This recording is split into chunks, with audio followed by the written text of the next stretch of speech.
Can I count this as a work day? Though his sense of humor never fails, Richard Piatt knew his heart was showing early signs of failure.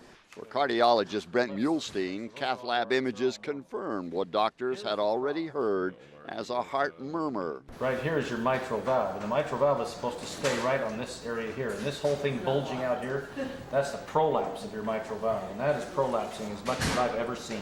The heart valve was leaking a lot. Richard had a big heart, but that was bad in this case, a sign of an enlarged, overworked pump gradually burning itself out. The subtle cues had surfaced months before this exam.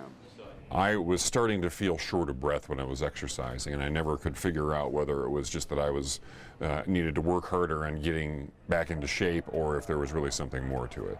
In January, Rich went into surgery at Intermountain Medical Center where the old valve was removed. Instead of a clear, translucent piece of tissue, it was thick and glossy. As John Doty describes, the stringy cords no longer sealed the valve. The valve becomes redundant and begins to leak more and prolapse more. So these are almost like worn out bungee cords. They won't support the valve and close it. In surgery, doctors inserted a new pig tissue valve mounted in a little prosthetic frame called a stent.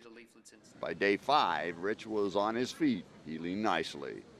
Muhlstein reviewed old valve images when blood flow color was leaking backwards all the way to the bottom of the left atrium.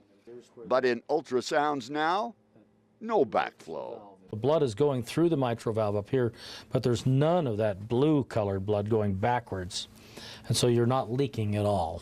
Though heart valves are replaced all the time in thousands of patients, Rich believes there's a lesson here often ignored.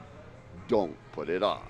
It's like baking cookies. If you're baking cookies and all of a sudden you smell the cookies baking, chances are they're burning by that time.